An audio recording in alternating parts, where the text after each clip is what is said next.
Alright, how's it going everybody? Marvel Cross 316 back with another comic book flashback. We are now looking at The Amazing Spider-Man, issue number 19. This issue came out in December of 1964.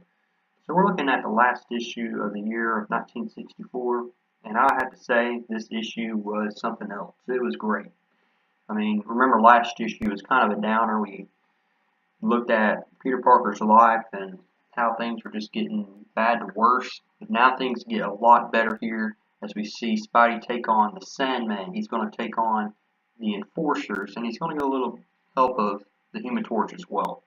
So sit tight, folks, because we're going to look at an awesome story. Alright, so we're looking at Spidey, and he strikes back. Spidey strikes back here. Finally, I mean, this is a story that you want to look at. Is nothing but pure action. That's right, folks, pure action. Featuring guest stars and supervillains and super thrills.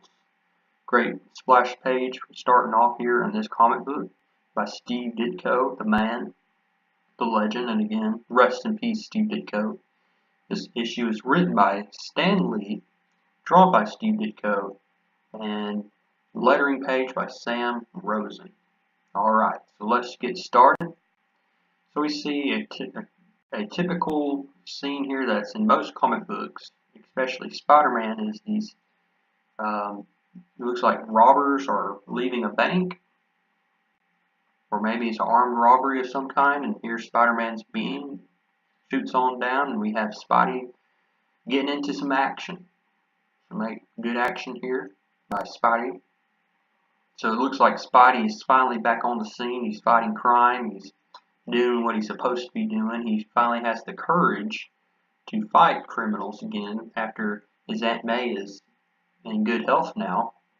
Since his Aunt May is recovered from her heart attack and seems to be doing fine, Spider-Man has the confidence to go back and fight crimes. So that's one reason why he's back to fighting. So we have here J. Jonah Jameson, and he's about to speak to these group of people about how weak Spider-Man is, how he's a phony, and then this guy comes up to J. Jonah Jameson, he's like, I got some news for you. Looks like Spider-Man is back in town. He looks like he's back in action. So you can see from one panel here, or one picture here, where we got J. Jonah Jameson all grinning from ear to ear to just disappointment, a face of disappointment here, and it's just hilarious stuff. We got the Human Torch, and the Human Torch is lassoed by Montana and the Enforcers, so they make their appearance here in this issue. And so it looks like the Enforcers have escaped prison, and they're going to be working with the Sandman in this issue. So the Human Torch is taken by surprise by all four of these supervillains. Sandman smothers the Human Torch with his sand body. And so that's going to be the main thing in this story, is that the Human Torch, he's going to be in this prison, this little tube here, that if he tries to ignite his flame, it's going to cause him to collapse, because it's airtight. So that's going to force the Human Torch to wait for him to be rescued by Spider-Man. So the Sandman has already told all of the Enforcers that Spider-Man is back in action, and that Spider-Man has no chance of defeating them. But as we know, the Sandman has been fought before. He fought Spider-Man in the past, and he's always lost. So we'll see if there's a different outcome in this issue. So we see Spider-Man, he's checking on Aunt May, and Aunt May seems to be just fine. Aunt May is doing better, and then Peter Parker, as you can tell in this issue, he's a lot happier in this issue than last. He's just in a good mood with everybody. He tries to even talk with Flash Thompson, but that doesn't ever work out. But then he discovers that he sees Montana. He's walking right past him, and of course Peter Parker, he can see from far away or close by, his spider sense tingles. So he changes Spider-Man real quick and he follows Montana. Or this is Fancy Dan, excuse me. Fancy Dan, he chases Fancy Dan down in this hideout. And here we just get into some great action. Awesome action here with enforcers fighting off Spider-Man and these underworld crooks. Panel after panel of action here. Classic Ditko art. Classic story. If you're a Spider-Man fan, you're going to enjoy this. Now we're also introduced to another character here, and that is Ned Leeds. Ned Leeds here, and it seems to me that, or we learned in this issue, that Betty Brant has been seeing Ned Leeds for a little bit because she's mad at Peter Parker because of that whole scene in issue number 17 with Peter Parker being at the Spider-Man fan club and Peter Parker not inviting Betty Brant to that club. So she's been mad at Peter Parker ever since, so she's been seeing somebody else. And Peter Parker, surprisingly, is not jealous. He's like, well, no, I think y'all will make a great couple, and I'm happy for you. So that actually upsets Betty Brant because she's trying to get Peter Parker jealous. She still has some feelings for Peter Parker. But we're not too sure to how Peter Parker feels for Betty Brant. And we also see the classic J. Jonah Jameson being mad as usual. Ever since Spider-Man came back into action, he's his grumpy self again. So some awesome stuff. You just see how everything changes once Spider-Man is back on the scene with J. Jonah Jameson. So the Sandman and the Enforcers are trying to come up with a plan to fight Spider-Man, and the Human Torch is powerless. He can't do anything to escape. Spider-Man finally tracks down the Enforcers. So we're going to be seeing some great fighting here with the Enforcers and Spider-Man and Sandman. Let's wait until this page loads. But the good thing about this comic is, it's a lot more positive. There's a happy ending to it. You're going to see Spidey fight off the Sandman. He's going to fight the Enforcers. He's even going to free the Human Torch. And,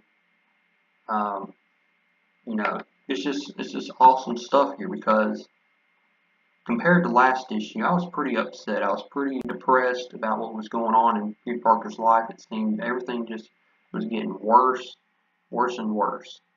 But, in this issue, things get better.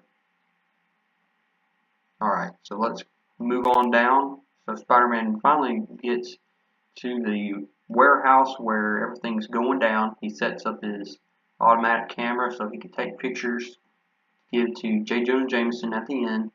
He snakes on down with his webbing, but he doesn't suspect that the Sandman is on top of this little cage that has the Human Torch in it.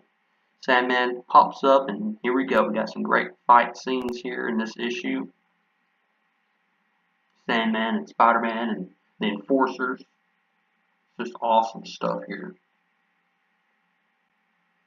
And so I'll just go ahead and tell you what happens at the end. So Spider-Man frees the Human Torch by using all of his energy or most of his energy to break the cage or the containment.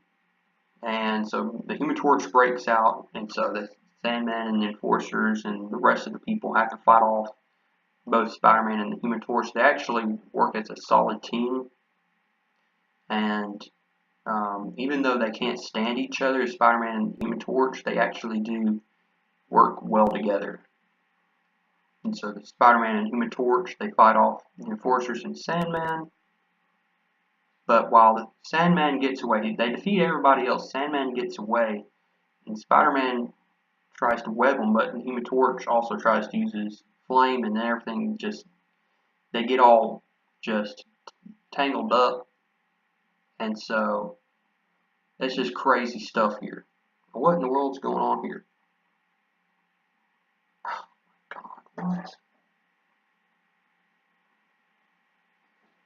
Alright. Sorry for that.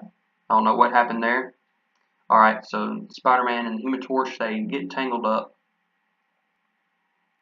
but the Human Torch uses his flame to get Spider-Man and the Human Torch out of that tangled mess, because otherwise they'd have to sit there for about an hour.